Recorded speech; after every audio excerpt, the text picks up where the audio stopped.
All right, now in some other Battleground USA news, Vice President Joe Biden is relying on Iowa Democrats to help keep control of the U.S. Senate.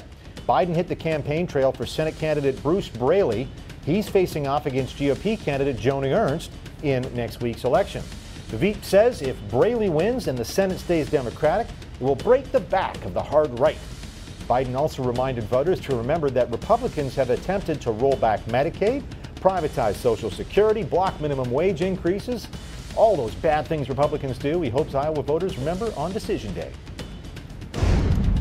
And some voters in Alaska are being shamed into going to the polls. A letter from the Alaska State Voter Program asks voters whether 11 of their friends and acquaintances had voted in the last 3 elections. It also asks the bold question, what if your friends, your neighbors, and your community knew whether you'd voted? The letterhead looks official, but it came from the conservative Opportunity Alliance PAC. It could have an impact on the crucial Senate election in Alaska. Republican Dan Sullivan is looking to unseat Democratic Senator Mark Begich. Now, U.S. Senator Pat Roberts is seeing a surge in star power support with 1 week left on the midterm campaign trail. Former Senator and Republican presidential hopeful Bob Dole appeared at a rally for Roberts in Kansas to help ramp up support. There's Bob Dole there, looking all right.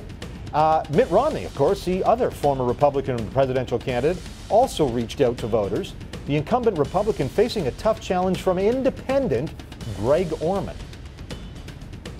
All right, now that you got political heavyweights, I guess you're still calling Dole a political heavyweight, why not? In Pat Roberts' corner in Kansas, will that help maintain the Republican senator's campaign momentum? A recent NBC Marist poll showed that independent candidate Greg Orman neck and neck. But mind you, that's significant because in a poll released in early October, Orman, the independent, hit a 10-point lead over Roberts. So we could be in a little bit of a tight one. Michael Warren of the Weekly Standard joins us from Washington. Michael, let me get your thoughts on, we've seen Clinton's, Dole's, you name it, are stumping around everywhere. Biden in Iowa. Do these big names make a difference? And specifically, you think they're making much of a difference in Kansas? Yeah, it's like the 90s are calling, Yeah. I mean, it's crazy. I think that in Kansas, what you're seeing is sort of a return to the norm. Let's remember that Democrat has not won a Senate seat in Kansas since the Roosevelt administration. That's the FDR administration. So it's a Republican state. Republicans aren't always coming out for Pat Roberts here. He had a tough primary. Greg Orman is the independent, yeah, but he is actually backed by a lot of Democratic donors, and the Democratic candidate actually dropped out to allow Orman to directly challenge Roberts. I think what we're seeing is sort of a normalization here. The big names are helping. Bob Dole's a huge name in Kansas, obviously, and I think Pat Roberts pulls this out, but it won't be pretty, and it's going to be pretty close. That's one that I think everybody's going to be watching on election night. And help me out here, because again, we us Canadians are still learning all the ins and outs of these politics. Kansas and Louisiana, you got to win. You got to win by a certain amount, or face a runoff in one of these. So we may not even know till December who's actually going to be the senator. That's the case in Louisiana. A lot of these southern states have a 50% or you go to a runoff situation. Louisiana is an interesting situation too, because they have this what they call an open or jungle primary. So the November election is actually called the primary election, and all candidates are allowed to run in that. So what you have is Mary Landrieu, the Democrat incumbent. She's polling about 42%, not that great.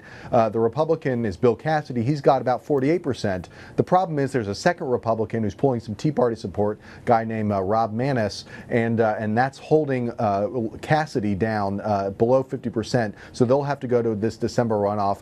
Republicans are pretty well positioned, I think, to win that seat in the runoff. The other question, of course, is what happens in Georgia, which is another one of these states where there is a runoff situation. So Louisiana, Georgia, we may not actually know what the entire makeup of the Senate is until January. Well, and of course that means we don't know who is controlling the Senate until January or later.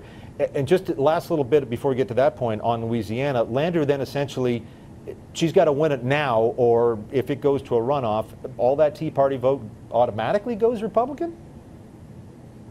likely it goes Republican, but you also have to think about the fact that the electorate is different on Election Day in November when the entire country is voting, and a runoff where turnout actually drops off significantly. And particularly in a year where Republicans are expected to do well, Republican voters are enthusiastic, that turnout is going to be sort of more Republican, or we expect it to be more Republican in a runoff that is low turnout. So I think that Bill Cassidy's chances are good if it goes to runoff. Landrieu's really doesn't have much of a path to victory unless she somehow pulls it out in this last week. So as we head down the wire, we get, what, 5, 6, 7 days left.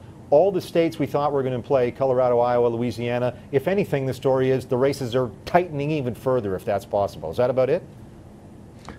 That's sort of a maxim of politics, is that all races tighten. But we are seeing, I think, in Colorado and Iowa, Republicans are doing better, and particularly on early voting. This is a somewhat new phenomenon in American politics, and Republican ballots are far ahead in early voting than they were in 2012 and 2010, which again bodes well for those Republican candidates. So things are tightening in the polls, but if a large chunk of people have already voted and they're voting Republican, then look, this is all good news for Republicans. Democrats are really kind of stretching, and they're having to go to places like Kansas to find any possible good news.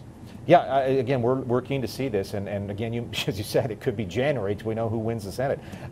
Michael Warren of the Weekly Standard joining us from Washington tonight. Thanks a lot, Michael. Appreciate it.